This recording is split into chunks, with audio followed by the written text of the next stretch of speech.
What is up, world, people of Earth? It is Slip. So, I got some comments about having a Battlefield Bad Company 2 game. Some people wanted to see that, so here you go. I'm going to talk a little bit about, some noob kind of stuff, because I got some people probably watching that don't know a lot about this. Some of the people that watch my videos are friends and family and don't know much about, the new games that are out at all. Hey, that was my phone. I got a tweet. So, and some people do know a lot about it, so I'll try to make it interesting for everybody. But this is Isla Inocentes. I think it's Isla Inocentes.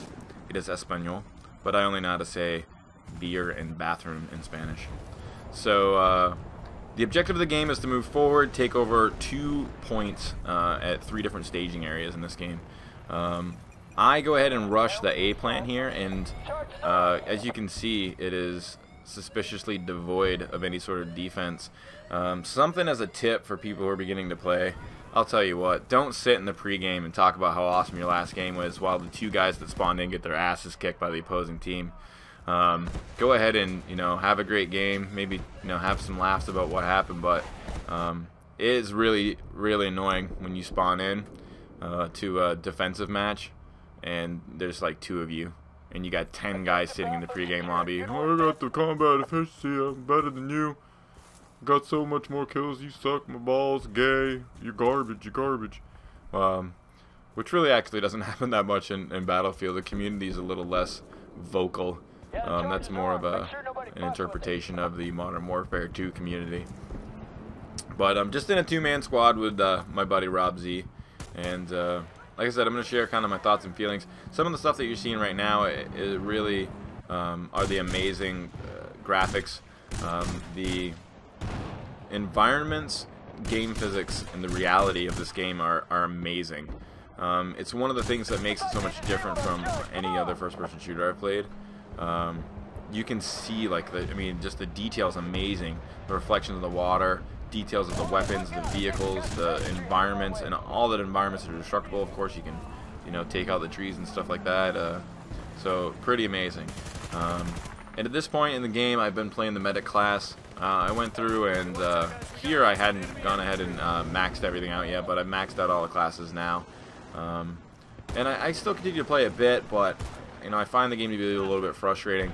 Someone I watch on YouTube, CNanner, said it best when he said, and I've said this before in my videos, that he doesn't feel like he's in control of his own destiny. And I sometimes feel like I fire at people and nothing happens. But the A plant that I had went through, and now we have the B plant active, and that's putting a lot of pressure on them, and I've flanked them. And it really is allowing me to do some pretty kick-ass work back here and take out some guys. Plus we got a chopper in the air, very disorienting for the defending team. But I'm kind of one-man armying it up there. But we end up taking the B flag, or the B plant, pardon me. And another tip for people who are just starting out, don't forget the cleanup phase of Rush, because once you take that point, it's then you're going to move up to the next point, and there's always some stragglers, which is kind of fun. I think it's a pretty cool part of that game. Like, we just took this area, it's ours now, but we got to clean it up and take out all the enemy that's over here. So it's kind of like a hide and seek kind of thing going on. But the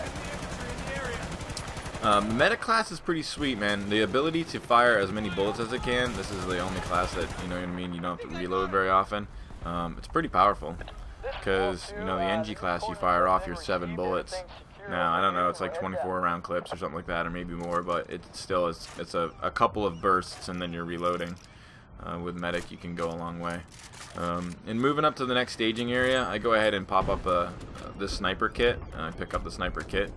And it's not bad to go ahead and, what normally happens when you try to stage up the next area is the guys are going to move in on you, and they're going to post up very close to the front of that next area. So that was a freaking awful shot. So it's not a bad idea. I figured I'd pick up the sniper, kind of take a look what's going on. I know my squad mate's moved up, or is moving up to the left side here. Get a hit marker on that guy. And just I'm spotting all these guys, and never forget, especially as a sniper, my squad mate's on the upper left. I'm spotting all these guys for him and may be able to give him perspective on where the enemy is that he's not able to see. I've had games on Isla Inocentes before where I didn't get very many kills and I just spotted and I got an assload of points for it. So another thing, if you can see, before we were at about 70 something tickets, I go ahead and stay back there for a while sniping, and our teams make a push to the B plant several times and with no success. So, you know, man, armor's not cheap.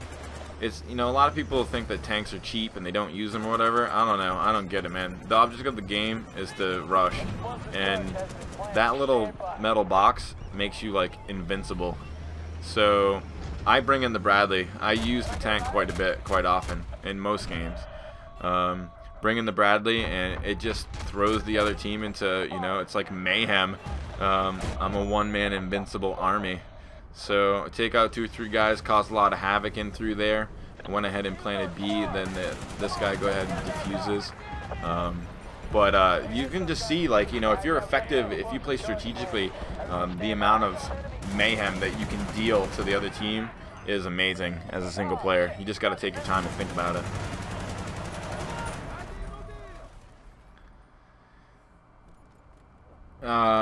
So what else do we got going on here? Spawning on your teammates instead of spawning at respawn. I'll do both depending on what I'm trying to get done. If my teammate's in the shit, I don't want to go ahead and spawn on him because I know he's just gonna die.